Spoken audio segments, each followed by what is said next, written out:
Imagine, just for a second, a week that simply stops caring about your feelings. Oh, wow. It's not trying to be mean. It's Yeah.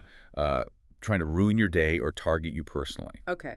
But it absolutely refuses to validate your drama. Instead, it just, hands you a clipboard, looks at your chaotic schedule, looks at your relationship and asks, okay, but does your life actually work? That is a slightly terrifying opening image for a Monday morning. It sounds like a performance review from the universe. It effectively is. But that is the specific vibe we are looking at today. Right. We are doing a deep dive into the window of January 19th through the 26th, 2025. And to help us navigate this, we have two really fascinating sources from Tarot by High C. We have their Astrology of the Week forecast, but we're pairing it with their companion narrative piece, a sci-fi short story called StoryScope, Receipts of the Future. And honestly, having that story in the mix is essential for this deep dive. It really is. Because if you just look at the planetary movements on paper, it looks chaotic. You have massive, heavy planets, shifting signs. It looks like noise. But when you layer that sci-fi story on top, the theme becomes crystal clear. It's about systems correcting themselves. Right. The headline for this week is basically intelligent self-management versus dramatic self-reinvention. A huge difference. So our mission today is to unpack this massive energetic shift. We're moving from a very authoritative Capricorn vibe into a rebellious Aquarius lineup. And we're going to figure out why the sources keep talking about receipts. Receipts are going to be the recurring theme, absolutely. It's the key word of the week. So let's start with the big picture, the big shift. The source mentions a stellium. Now, I know the basics, and I know listeners who follow astrology love this term, but for those of us who aren't looking at star charts every single morning, what are we actually dealing with here technically? So a stellium is essentially a traffic jam of planets in a single zodiac sign. It concentrates energy. A cosmic traffic jam. Exactly. It's like having four loud people in a small elevator. You can't ignore the conversation.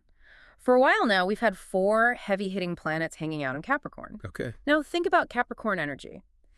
It's the CEO. It's realistic, it's restrictive, it loves rules, hierarchies, and top-down authority. It's all about structure. Very structured. Very stay in your lane. Extremely. But over these 10 days, that entire cluster is packing its bags and moving into Aquarius. And Aquarius is the rebel of the zodiac. It is, but it's a specific kind of rebel. It's not a rebel without a cause. Ideally, Aquarius is the humanitarian, the idealist. It's equality-minded. It cares about the collective, not just the CEO. It cares about the network. But here's the kicker, and this is why the forecast is so intense.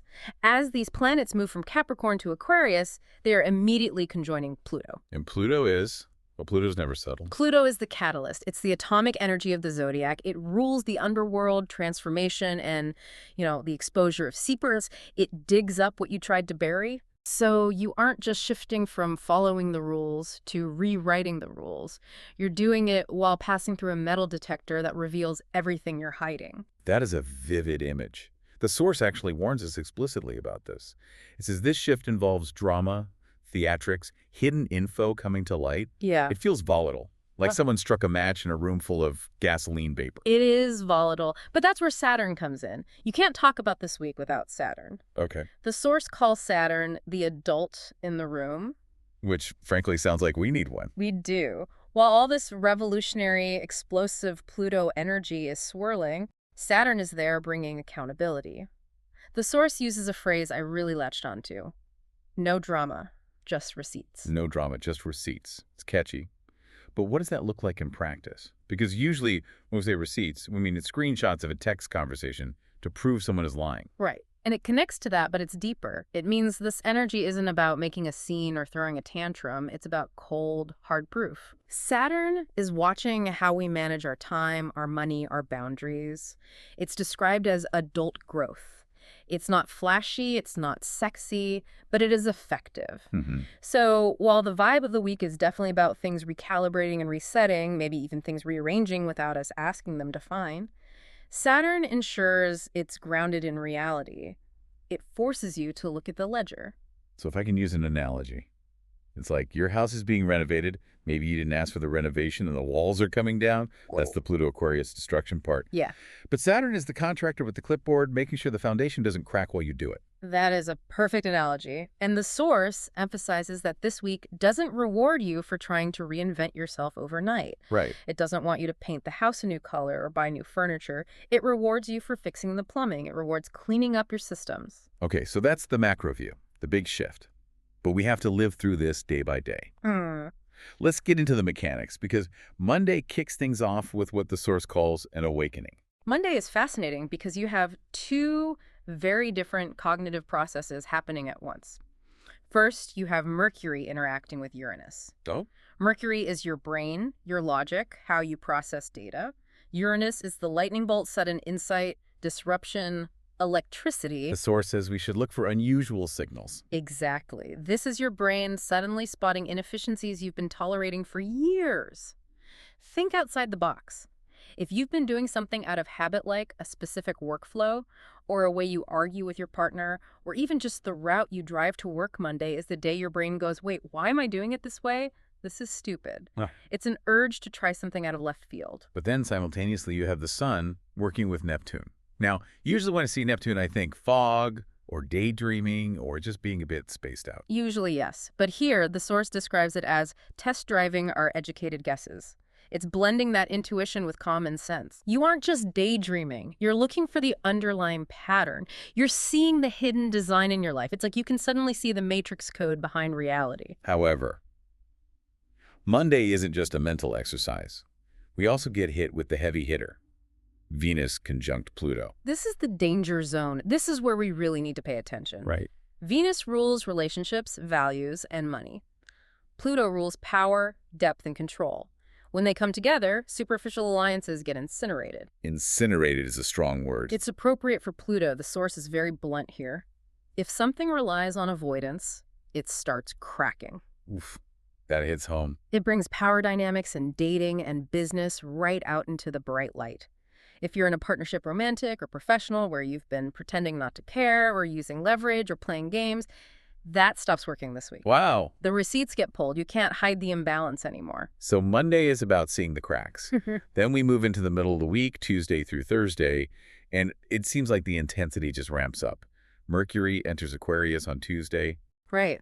So Mercury moves from that structured, careful Capricorn space into Aquarius. In Aquarius, the mind gets sharp, but conversations become incredibly direct. The source actually issues a warning here. Words can be used to manipulate or coerce. Yeah, I saw that note. Conversations can transform relationships or torch them depending on delivery. Precisely, because Aquarius is fixed energy. It's stubborn. It thinks it knows the absolute truth. And on Wednesday, the sun meets Mercury. In astrology, we call this a cazimi. Can you define cazimi for us? I see that term thrown around a lot on social media, but I've never been 100% sure what it technically means. Sure. Cazimi is a Latinized Arabic term meaning in the heart of the sun. When a planet is that close to the sun, usually within 1 degree or even less, it's not considered burnt up by the sun's rays. Okay. Instead, it's considered to be sitting on the throne with the king. It's in a moment of pure strength and brilliance. It represents a moment of pure clarity. So Wednesday is the light bulb moment, the aha moment. The source says, truth comes fast and without a filter. You might have these brilliant insights where you suddenly understand why a project hasn't progressed or why a relationship is stalled. Got it. But again, because it's Aquarius, we care less about being liked and more about being accurate. Performance to principles. That's the phrase used. That is the Aquarius influence in a nutshell. Well- We pivot from performance, trying to impress people, trying to look good, trying to keep the peace, to principles. Are we accurate? Is this system functional? Is it true? This feels like the perfect moment to pivot to our second source, the StoryScope. Yes. Because this idea of accuracy over feelings is literally the plot of the sci-fi story provided. Receipts of the future. I really enjoyed this piece. It takes these abstract astrological concepts, Pluto, Aquarius, the stellium, and puts them into a concrete narrative that makes it so much easier to understand. So introduce us to the world of the story. Who is Elias Rowe? Elias Rowe is a character living in a city run by something called the Civic Allocation Network. He's a bureaucrat, he's a systems guy, he likes order. Okay. And the story starts on a Tuesday, which connects nicely to our Whitley timeline, at exactly 8:01 a.m. Specific. Very specific. He inputs a routine request, something he's done 1,000 times, and the system, which has always worked flawlessly, suddenly rejects a perfectly valid request. It just says, process inefficient, revision required. And Ro is confused because the system isn't broken, right? Yeah. There's no glitch in the code. Right. He runs diagnostics, no corruption, no sabotage. The system has simply decided that the current procedures don't meet its standards of coherence. I love that phrase, standards of coherence. It sounds like something a therapist would say, but here it's a machine.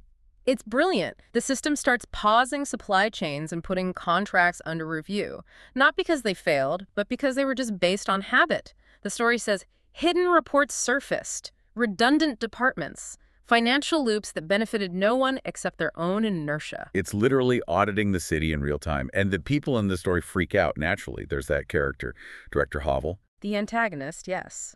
Havel represents the old Capricorn authority. He represents the way we usually run things, based on hierarchy and status. Right.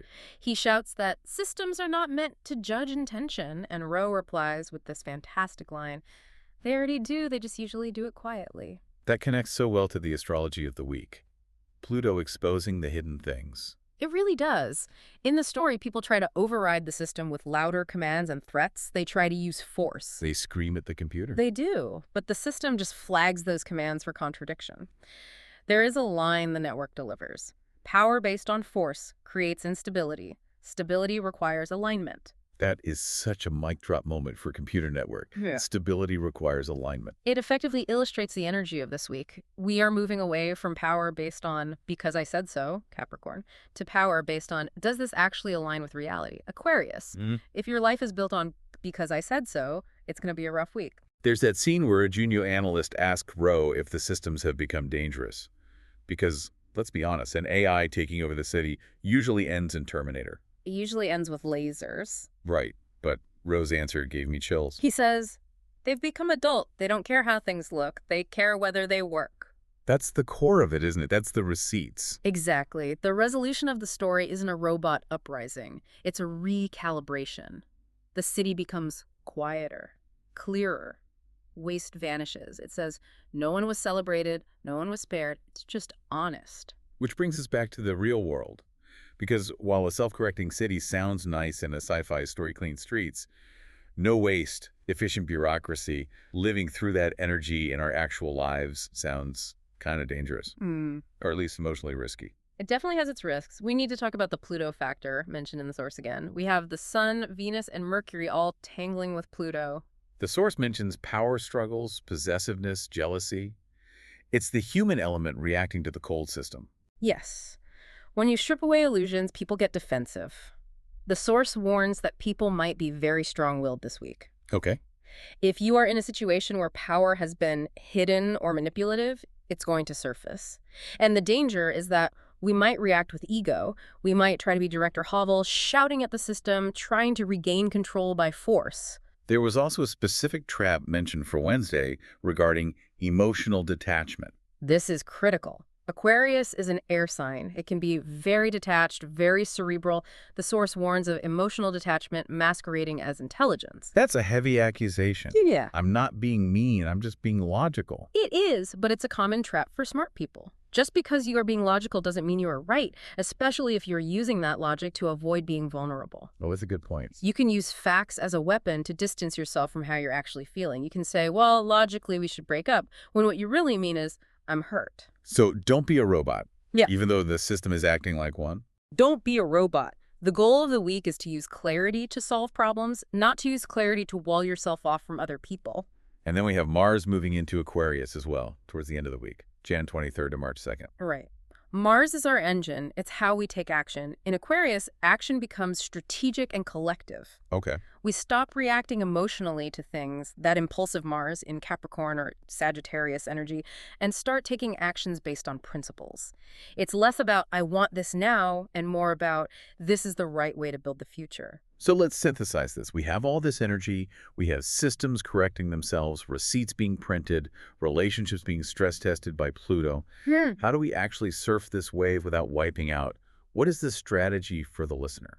The source gives us a really solid mantra: intelligent self-management. Unpack that for us. It means don't try to force a massive dramatic change just for the sake of drama. Don't quit your job just to make a scene.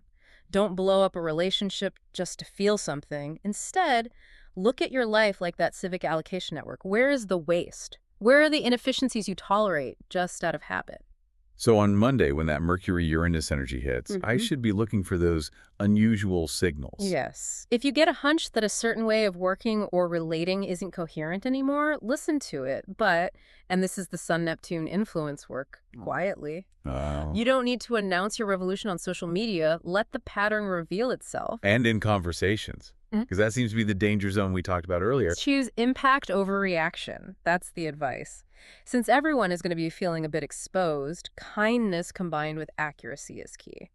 If a conversation gets heated, ask yourself, am I trying to win or am I trying to align? Am I trying to dominate or am I trying to solve the puzzle? Stability requires alignment. Exactly. And remember the Saturn sextile Uranus aspect. This is the overarching theme. It's about finding the balance between the old and the new. You don't have to burn down the entire building to fix the wiring. But if the wiring is faulty, you have to admit it. You have to admit it. You have to look at the receipts. You can't just paint over the scorched outlet and hope for the best.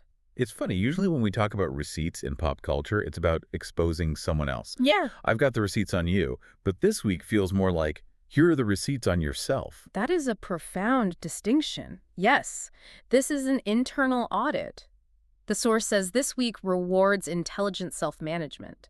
You can't manage what you won't look at. So if you're feeling friction this week, if relationships feel tight or work feels impossible, it might just be the system saying revision required. Process inefficient. And that's not a failure. That's just data. It's just the universe handing you a report card so you can do better. I think that's a really hopeful way to look at it. It's not about things falling apart. It's about things falling into place, Right. even if that process is a bit loud. Or, as the story concluded, growth without drama. Who would have thought? To wrap this up, let's go back to that final realization from Elias Rowe in the story. He's watching his city reorganize itself, strip away the ego and the noise, and he realizes something about the nature of these systems. He realizes systems were not cold, they were honest. And honesty, once introduced, had a way of rearranging everything. Honesty rearranges everything. That is something to carry with you this week, whether it's in your budget, your relationship, or just how you spend your Tuesday morning. It really is. Once the truth is on the table, you can't unsee it. So here's a thought to leave you with. We talked about the audit. We talked about the receipts. If your life was audited today by a system that didn't care about your feelings, didn't care about how polite you were or how hard you tried, but only cared if things actually worked, which perfectly valid request of yours would it reject first? That's the question. Thanks for diving in with us. Good luck with the audit. See you on the other side.